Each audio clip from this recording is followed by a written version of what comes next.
And welcome back to another video of Technospike. Lecture 52 है I guess ये। और इस वीडियो में हम बात करने लगे हैं एसिंक्रोनस प्रोग्रामिंग लैंग्वेजेस में। अब हम डेटा को हैंडल कैसे करेंगे एसिंक डेटा को। अब आप किन में से बहुत से लोगों के माइंड में ये क्वेश्चन आएगा, अगर जावास्क्रिप्ट एसिंक्रोनस है तो बहुत सी प्रॉब्लम हो जाएगी। जो कि इंटरमीडिएट डेवलपर्स होंगे वो तो सोच रहे होंगे कि यार अब हम डेटा को हैंडल कैसे करेंगे। फॉर एग्जाम्पल मैं इसको तो हटा देता हूँ यहाँ से,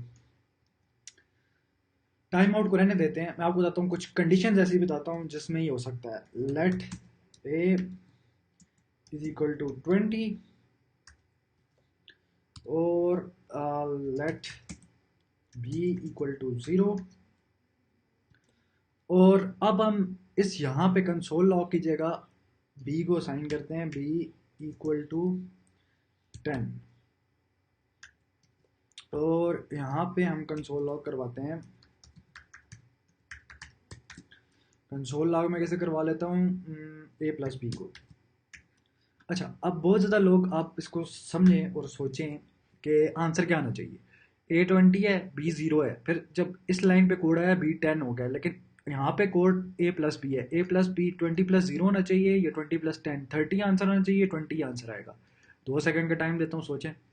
अभी मैं इसको रन करता हूँ, आपके पास 20 आंसर आया और 20 के 2 सेकंड वेट के बाद ख़त्म हो गया, कोई भी नहीं। तो अब अगर मैं चाहता हूँ कि ये 10 डेटाबेस से आ रहा है, उसको टाइम लग रहा है, ठीक है, फॉर एग्जाम्पल ये डेटा बेस से आ रहा है, उसको टाइम लग रहा है, तो उस केस में तो यार ये बहुत ज़्यादा लफड़ा हो जाएगा हमारे पास कि डेटा आया ही नहीं है और हम उसके ऊपर कोई ना कोई फंक्शन एग्जीक्यूट कर देंगे। तो इस केस के लिए हम यूज़ करते हैं कॉल बैक फंक्शन या प्रोमिसेस, ताकि हम एसिंक्रोनस डेटा को जावास्क्रिप्ट में हैंडल कर सकें। तो कॉल बैक तो मैंने आपको बताया हुआ है कि function as a parameter pass कर दो। प्रोमिसेस मैंने नहीं बताया हुआ, तो प्रोमिसेस को मैं बताऊंगा आगे। मैं दोनों को यूज़ करूंगा, कॉल बैक्स भी यूज़ करूंगा, प्रोमिसेस भी यूज़ करूंगा। लेकिन प्रोमिसेस इस जगह पे बताना है इसलिए मैं ज़रूरी समझता हूँ कि वो इंपॉर्टेंट है, ठीक है। तो जल्दी से मैं एक नई डायरेक्टरी क्रिएट करता हूँ। इसको कंट्रोल जी कर लेते हैं सारे को, ताकि मैं जब कोड पुश करूँ तो आपको मसला कोई ना हो ना।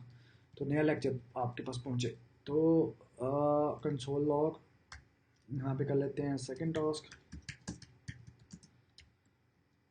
और मैं इसको करता हूँ सेव। यहाँ पे इसका टाइमर भी पास कर देते हैं 2000, और इस वाले को मैं यहाँ से रिमूव कर देता हूँ। इसको कंट्रोल सेव करते हैं, ठीक हो गया। अभी हम इस लेक्चर से बाहर जाते हैं, cd डॉट स्लैश, और बैकेंड में आ गए। यहाँ पे हम KDIR52 एसिंक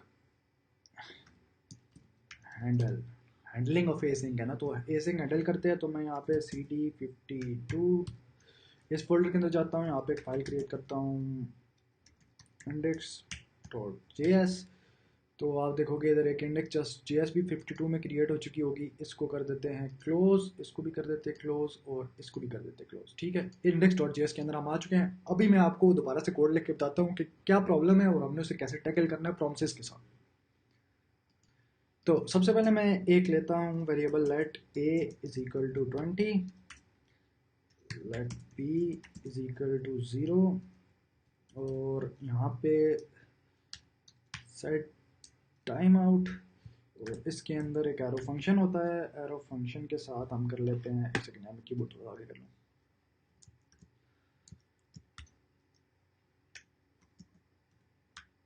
थर्टी कर लिया, b इज इक्वल टू 30 कर लिया, और यहाँ पे इसका टाइमर जो मैं डाल देता हूँ वो 2 सेकंड डाल देता हूँ।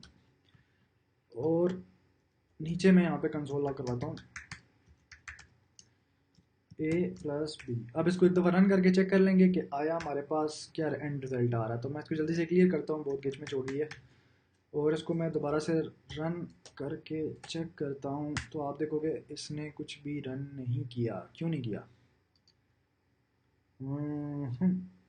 a is equal to 20, b is equal to 2, b is equal to 30, 2 second, और a console log a plus b. इसको रन करना चाहिए था, क्योंकि मैंने touch index dot J S कर दिया है इंस्टेड ऑफ मुझे करना था node dot slash index dot J S. तो आप देखोगे कि यहाँ पे, बल्कि यहाँ पे कंसोल लॉग बी को कर भी देते हैं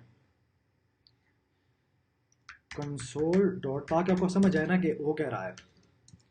यहाँ पे मैं कंसोल लॉग करता हूँ, here is the value of b updated to, और यहाँ पे हम प्लस का साइन डालते हैं और यहाँ पे बी लिख देते हैं। तो अब ये बी की जो वैल्यू आएगी ना उसको अपडेट करेगा। 2 सेकंड बाद दोबारा से कोड को रन करता हूँ, तो आप देखो कि 20 आया है, 2 सेकंड बाद here is the value of b updated to 30। तो हमने इस डेटा को हैंडल कैसे करना है, उसके लिए मैं आपको एक प्रॉमिसेस वाली टेक्निक बताता हूँ। तो उसको मैं कर देता हूँ जल्दी से बैक स्पेस, और अब हमें यहाँ पे करना पड़ेगा लेट जो भी आपका डेटा आ रहा है, फॉर एग्जांपल डेटाबेस से वेटिंग डेटा नाम ले लो, कोई भी ले लो, waiting data is equal to new और प्रॉमिस। और प्रॉमिस एक आप इसको जो है ना, ये इसके अंदर पैरामीटर पास करोगे। इसके अंदर 2 पैरामीटर्स होते हैं, एक पैरामीटर होता है रिजॉल्व और दूसरा पैरामीटर होता है रिजेक्ट। ये 2 पैरामीटर एक एरो फंक्शन इसके अंदर चला जाता है, ठीक है, इस तरीके से।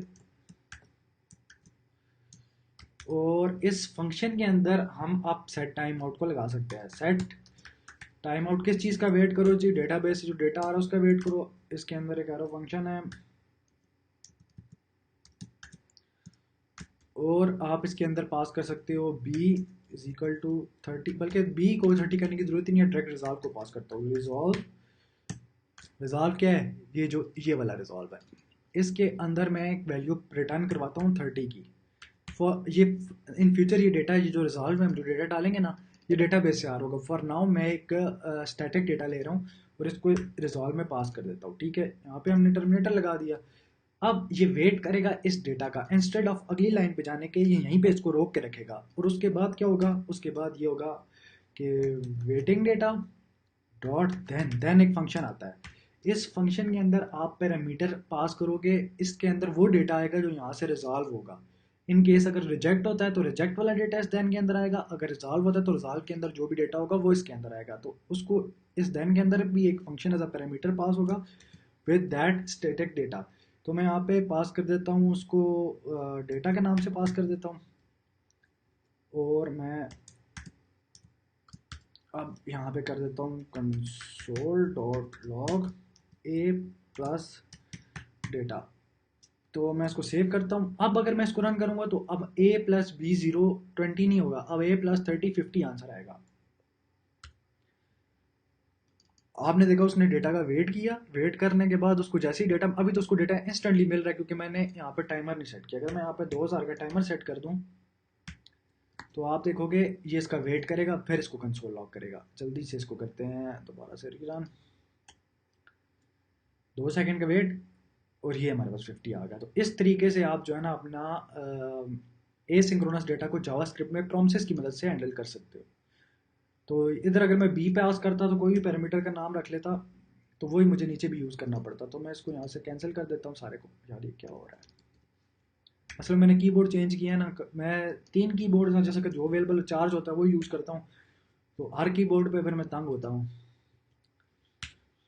ये देखें अभी ये बी 50 प्रिंट करेगा, ये प्लस बी हो गया। तो इस तरीके से आप ये सिंक्रोनस डेटा को हैंडल करोगे। आगे जब हम डेटाबेस से कनेक्टिविटी करेंगे ये इतना यूज़ करेंगे कि हमें रट जाएगा ये सारा। इस सिंटेक्स में कंफ्यूज होने की ज़रूरत नहीं है, बिल्कुल प्लेन सिंटेक्स है, कोई इतनी लांझे वाली बात नहीं है, ये बिल्कुल ही सिंपल है। आगे इतनी दफ़ा यूज़ होगा कि हमें फिंगर टिप्स पे सब कुछ याद हो जाएगा। Thank you very much for watching this video. अगर समझ आइए तो लाइक कर दें, सब्सक्राइब कर दें, and for more this kind of content हमारी मास्टरिंग वन स्टैक की सीरीज जो चल रही है इसको फॉलो करें।